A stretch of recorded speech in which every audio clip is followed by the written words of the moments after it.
agreement she signed in 2016. Donald Trump has decided to sue me or to bring litigation against me to silence me and to not allow me to tell my story. If you see me in a fight with a bear, pray for the bear. She was on TV all day yesterday. In her new book, Omarosa claims the president used a racial slur on the set of The Apprentice. She says there's a tape. The White House is firing back. The president has made very clear the way he feels about this book, the way he feels about what he sees as a betrayal. The president feels like he should be defending himself and also reminding everyone that he has given her many chances. Omarosa was fired last year and has since revealed secret recordings with the president himself and also with White House staff. The firing of Peter Strzok was justified. That's the opinion of a prominent former assistant FBI director. In an op-ed on FoxNews.com, Chris Swecker says, quote, the action was a decisive step in the right direction in correcting the wrongs committed by what has been described as Comey's skinny inner circle. This, as President Trump called Strzok and the Russia collusion investigation he helped start, a fraud. The disgraced agent was let go this week after sending anti-Trump text messages during the 2016 presidential campaign. All right, a New Mexico judge getting death threats after granting bail to the suspects from that filthy compound. They're accused of starving children and training them to be school shooters. Jackie Ibanez joins us live as one suspect is transferred to federal custody. Jackie. Good morning. It's such an awful story. A New Mexico courthouse forced into lockdown after a judge gets more than 200 threats. Critics are fuming over Judge Sarah Backus's decision to grant bail to child abuse suspects. New Mexico court officials say some people are labeling her as an Islamic terrorist sympathizer, with one caller quoting, her throat would be slit, and another wished, quote, someone would smash her head. On Monday, she granted bail to the suspects, saying they weren't a threat to society. If they post the $20,000, they can be released with ankle monitors, despite prosecutors' claims they trained kids to kill teachers, law enforcement, and anyone else they found to be corrupt.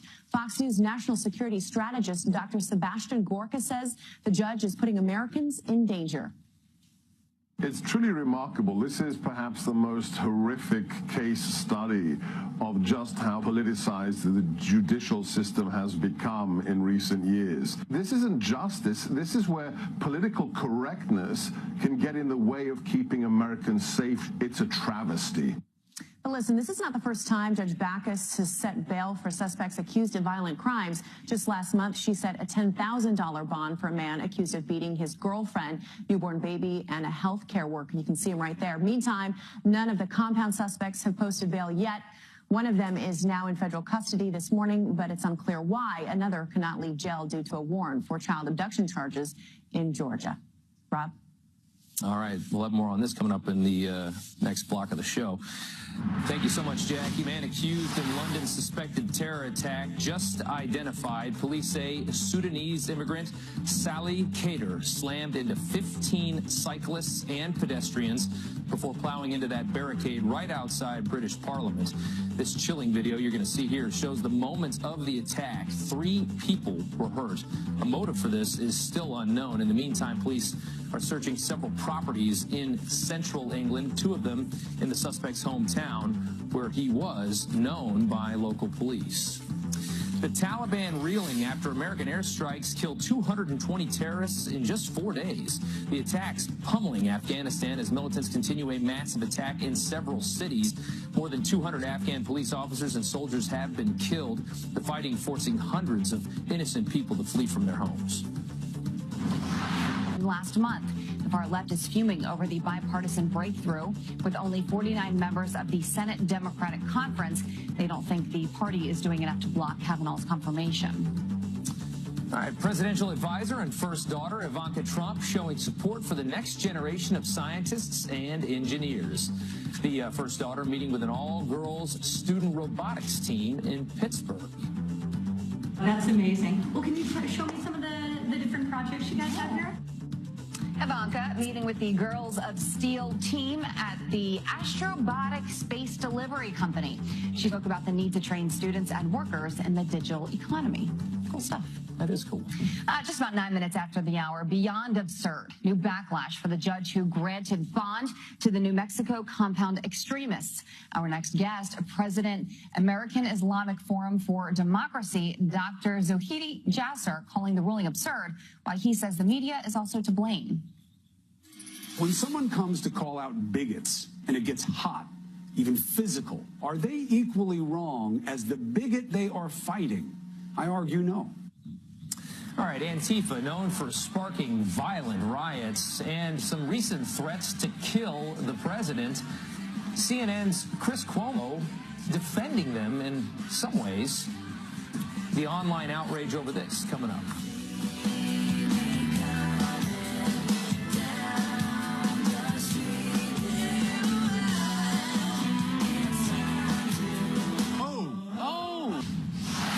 All right, welcome back. Competence in question. Calls mounting for liberal judge Sarah Backus to step down after granting bond to extremists accused of training kids to shoot up schools at that New Mexico compound. And we've learned she recently released this man right here, a violent criminal with a record accused of beating a hospital worker, his girlfriend, and their newborn child. President of the American Islamic Forum for Democracy, Dr. Hallie Jackson joins us now to react. Doctor, thanks for coming on this morning. A lot of people are saying that this is evidence of just how politicized the legal system has become. What do you think? Well, it's even beyond that. It shows you how vulnerable we are. I mean, not only how many cases do we need, but let's look at this case at every level, the level of insanity in how we're approaching a compound of radical Islamists. We're not hearing that term Islamist. We're not hearing the term jihad.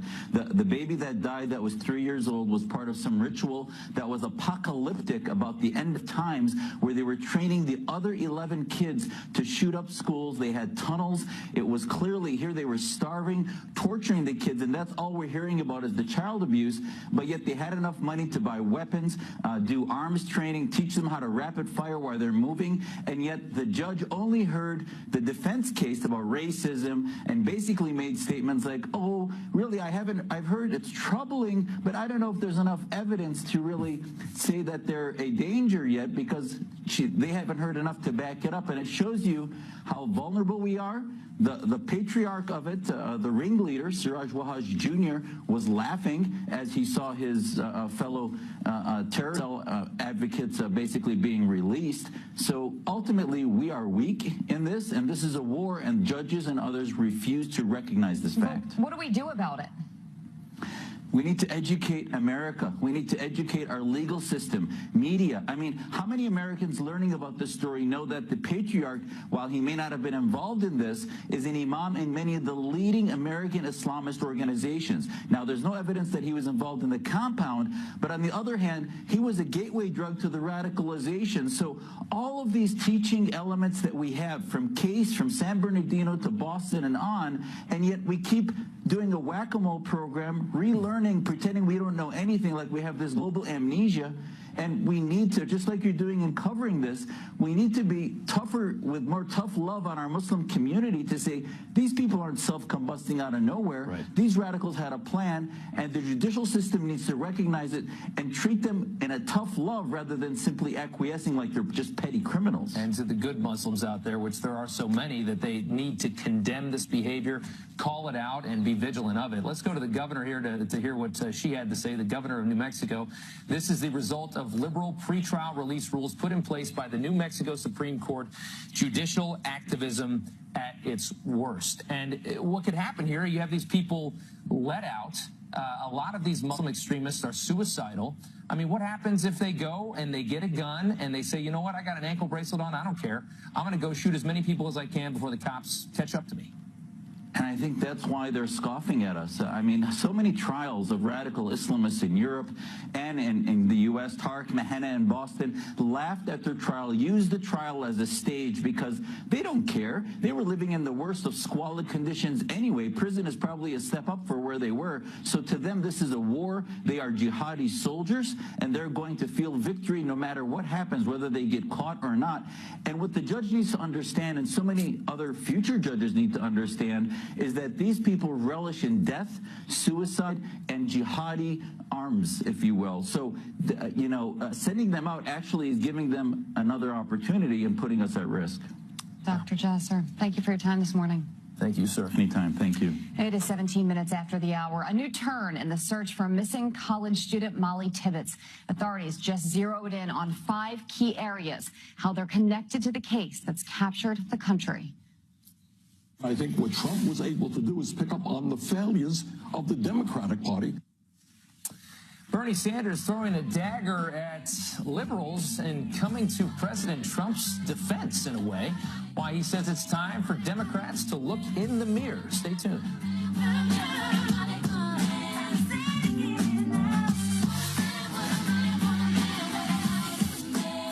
My man is smooth like that. Good morning to you and welcome back. Today is Congresswoman Maxine Waters' birthday. Listen to her shocking wish before she blows out the candles. My biggest birthday wish would be that we're able to get a leader of this country who represents us, who has the respect of all of our allies. I would wish that we could remove him from office. The California Democrat is 80 years old. Trump supporters feeling the burn. Bernie Sanders coming to their defense while discussing President Trump's 2016 win. I think what Trump was able to do is pick up on the failures of the Democratic Party that did not talk about the fact that hardworking, decent people saw their jobs going to Mexico or China. Sanders going on to say that the Democratic Party needs to be more focused on the needs of working families. Resonates better than deplorable, I guess. All right, Antifa, known for violent riots, and they're being investigated for threats to murder the president. But some are saying that CNN's Chris Cuomo went a bit too far in defending this group in a monologue on his show. When someone comes to call out bigots and it gets hot, even physical, are they equally wrong as the bigot they are fighting? I argue no. All right, those comments coming after a weekend protests, which saw that group Antifa attacking police officers and even news reporters. The liberal media continuing to excuse Antifa violence masked as anti-hate protesters. Fox News contributor Tammy Bruce thinks the real danger is ignoring the rule of law. We have a system here that is unique in that people who we disagree with, we can argue against them. We have these ideas in the open, and we have legislation, and we have a government that protects us with the rule of law. That's what makes America unique and different. What they're suggesting is all of that should go out the window. They have also invested in a narrative that says that President Trump is the creation of a new racism, and yet the problem for them is you had, what, about 25 white racists in Washington, D.C. Most Americans, Tucker, get more people at their backyard barbecue every weekend. The media is abandoning its job by not only not presenting the real facts of what's occurred here, which is what we've just discussed, but casting it as something large, existentially threatening, and something that should legitimize violence against individual Americans. Over the weekend, hundreds of masked Antifa protesters clashed with police in Washington and in Charlottesville. That resulted in at least 5 arrests. A major American coat maker is taking its business to new heights. Tracy Carrasco from our sister network Fox Business here with more on the relocation plans, going about a mile up, huh, Tracy? Yes, that is right. The North Face is moving out of the San Francisco Bay Area, moving to the Mile High City to Denver. That's where it will be headquartered. This move should happen by 2020. It will take about 650 jobs with it. But this move follows the decision earlier this week for parent company VF Corporation to split into 2 separate corporations. One company will focus on denim, namely the brands Lee and Wrangler, and then the other company is going to focus on activewear. That's where the North Face comes in. A lot of people bailing out of California anyway, as far as businesses, Seems to be getting tougher to fly with your pets if you need to. Yes, not just flying, but also taking your emotional support animal onto a cruise ship.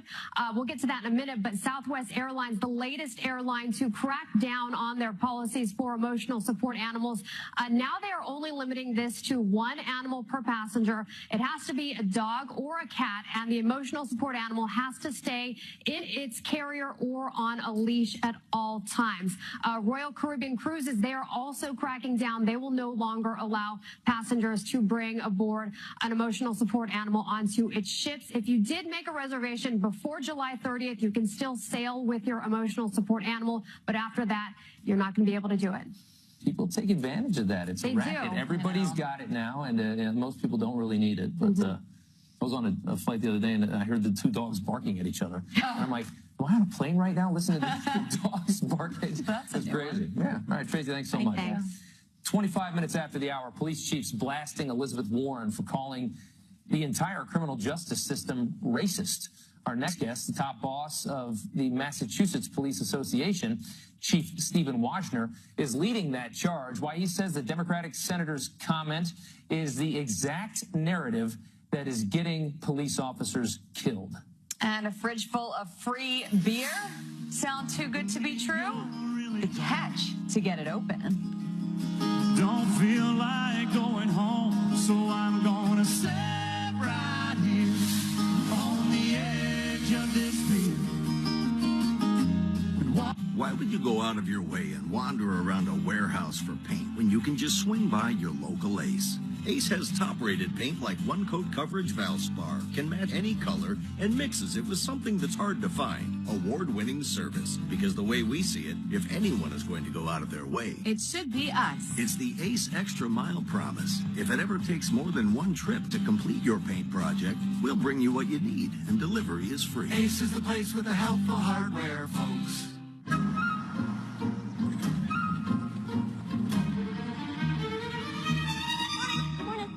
What do we got? Keep an eye on that branch. It might get windy. Have a good shift. Fire pit. Last use 0600. I'd stay close. Morning. Welcome back. And a Fox News alert. Weather and poor construction may be to blame for a deadly Italian bridge collapse. At least 35 people are dead, while the search for survivors could take days longer. Italy's transportation minister now demanding the resignation of senior officials involved in construction of that bridge. Witnesses saw lightning strike the bridge moments before it came crashing down. Most of the victims were in cars that were riding across the bridge before plunging down maybe 100, 200, 300 feet in some cases.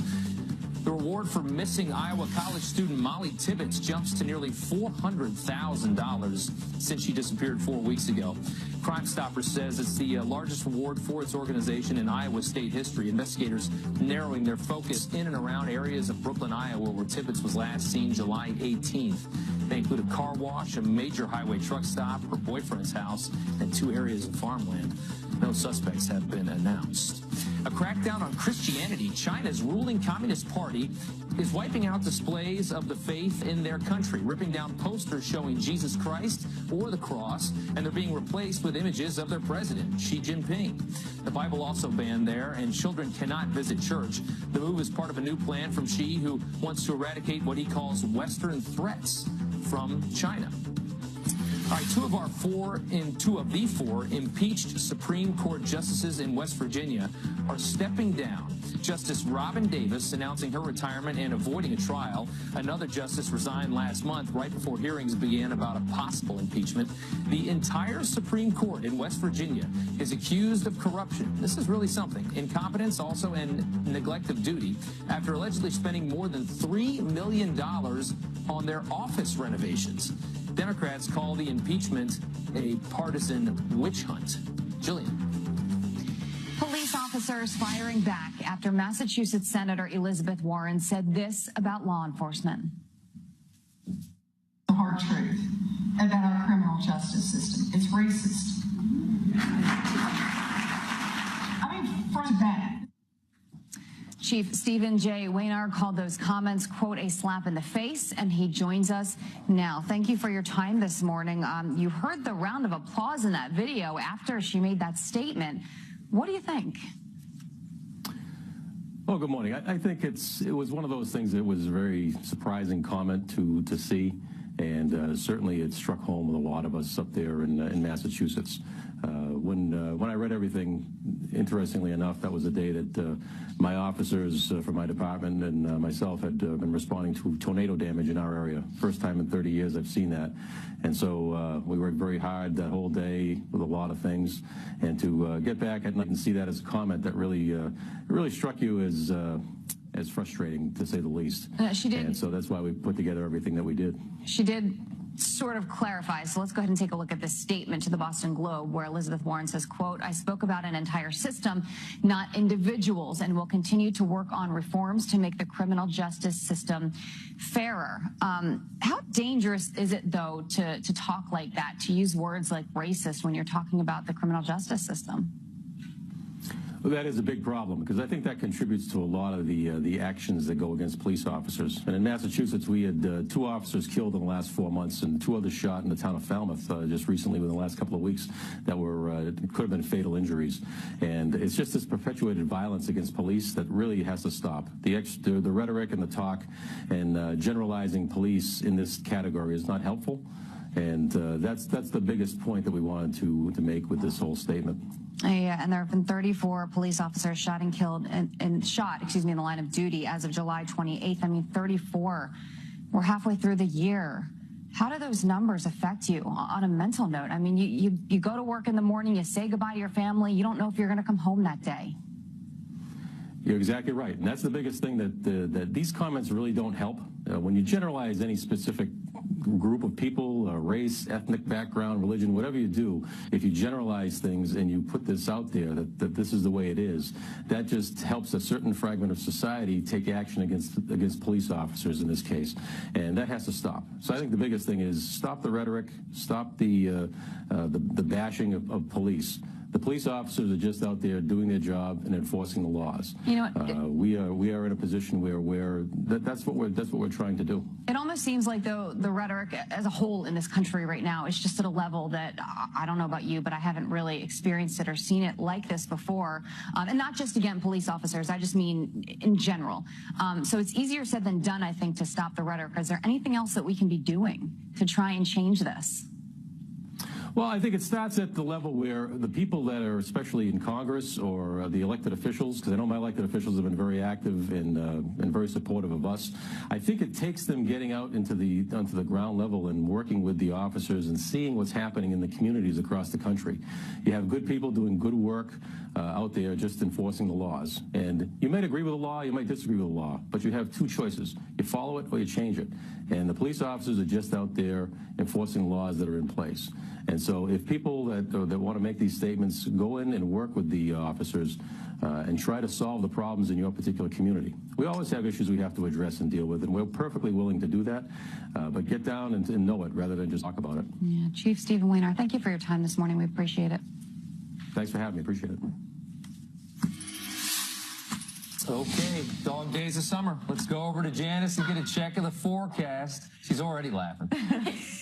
Well, you have such a unique way to toss to me. You know, it's hot, it's wet, dog days of summer.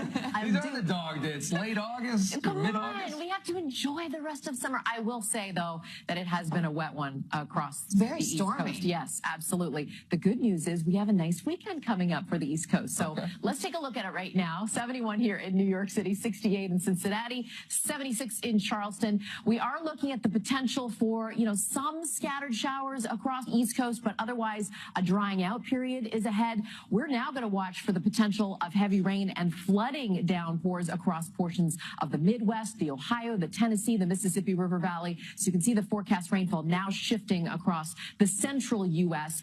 Now, in areas across the West, that's where we're not getting enough rainfall. We'll see a little bit of rain moving into the Southwest, but areas that really need it, parts of California, the Northwest, where we have dozens of wildfires that continue to burn.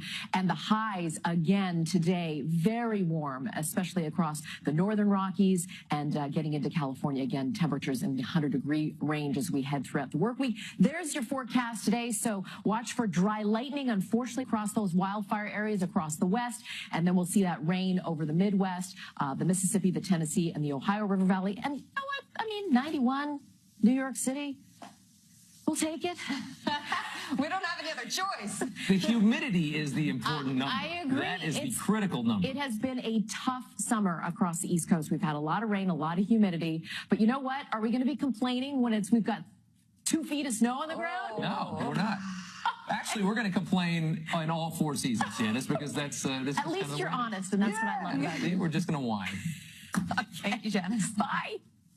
It is 37 minutes after the hour. He wanted to be the leader of the free world, but couldn't name any other world leader. And you can't forget this. What would you do if you were elected about Aleppo? About Aleppo. And what is Aleppo? You're kidding? No. The brand new campaign just launched from Libertarian Gary Johnson. Also, more money, more benefits, and more help for illegal immigrants. These same students who sparked violent riots over free speech are out with a new list of demands. Why Lawrence Jones says UC Berkeley students are actually advocating against themselves. You got a beard!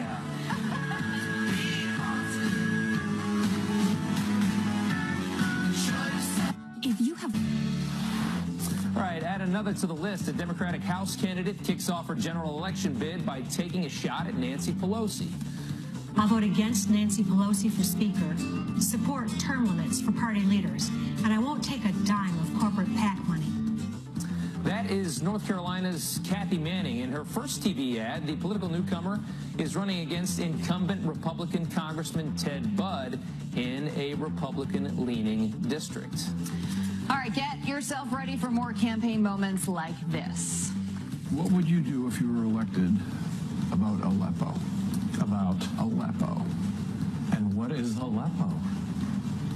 You're kidding? No. Well, that's former Libertarian presidential nominee Gary Johnson when asked about the Syrian city's refugee crisis. Now he's launching a Senate bid. The former New Mexico governor tweeting, New Mexico deserves a strong, independent voice in the U.S. Senate. I doubt he'll be back on Morning Joe, though. A brand new list of demands. First, they rioted over free speech. Now students at UC Berkeley are protesting against low wages and demanding housing and legal support for illegal immigrants. They're also calling for the demilitarization of police. So are these bargaining goals, as the union calls them, crossing the line? Here with his take, editor-in-chief of campusreform.org, Lawrence Jones, looking like a new man. Hey there. Lost a couple pounds. You got a beard. Looking good. All right. So what do you think about this? Well, I mean, this is young people working against their own interests. They can't complain about the college debt, which a lot of young people do complain about, and then work against their own interests. It's almost just absurd. The same college, UC Berkeley, also proposed $800K for illegals. You had other universities that we reported on, like Brown University, that's talked about paying for masters for illegals. So you see all these young people complain on one side of the hand about the cost rising and them not being able to, them going into so much debt, and then they work against their own interests. Well, I mean, is any of this grounded in any kind of reality for a lot of these students? I mean, the thing that we take away from a lot of college campuses is that there's just not a lot of life experience in there. Well, there's a lot of motions, but they're right now in college. But once they get off the college campuses, then their mind changes once they see the bills coming in the mail saying repay all that debt that you got in college. I don't know. I wonder what happened to the days where you picked a school and you went there. Yeah, I mean, the part of the problem is a lot of these kids aren't paying for it. Their moms are paying for it. They're getting all these loans for it. And so, Berkeley, you know, they're activists. This is a generation of activists, not just on the college campuses, but where they buy their stuff. Like, for example, Tom's shoes. Young people buy because of the movement, them giving back, not because Tom's shoes look good. So you don't like Tom's shoes. You know, the president complains all the time about a lot of people on the left being more concerned about people coming into this country than the people that live here right now, and illegal immigrants. Is this another case of that? Oh, this is definitely a case of being more concerned about the illegal immigrants than themselves. Now, I must give the young people some credit. At least they're putting their money where their mouth is. They're willing to sacrifice high tuition, which their tuition will go up because of all the subsidies they're going to give to illegal students, and they're going to get the bill. They're going to be paying for it. But do they know that, or are they even thinking about that? They probably probably aren't thinking about it, but I guarantee you when they leave the college university and they start seeing all those student fees that they paid, then they'll realize. Yeah. Okay, Maybe too late then. So we ran a story earlier this morning about gender ethics studies professors earning more, about $15,000 more than math and science professors. This just seems crazy. Is this the future? Like, is this where we're headed? Well, this is just a classic example of these young people being more concerned in the college campuses about social justice, and they're willing to sacrifice their tuition for this. Now, I always argue on the other hand of this, they should be investing more into math and science education. The president has had great success with jobs being, we have a lot of jobs that are out there. A lot of them are in math and science, and sadly, students aren't able to compete in the U.S. because we don't take those courses. We're more concerned about liberal arts, which I'm not bashing those people, but you got to come to reality that you may not get a job when you go into the workforce because it's overly saturated. What would you do with a cultural studies degree in the first place? Those are one of those degrees you come out of college like, what now? Maybe they can go to the University of Tennessee, which we've reported on. They have over, they're paying their chief diversity officer, which is what these degrees would get you, over $200K just to be a chief diversity officer. There's all these social justice positions that we've been reporting on campus reform. But there's not that many of them. There's not like going into business. That goes back to my point, though. It's overly saturated. A lot of people want these positions, but they could do math and science and get high-paying jobs easily. Talk about this for an hour. Jeez. Thank you, Lawrence. Crazy kid. Good to see you.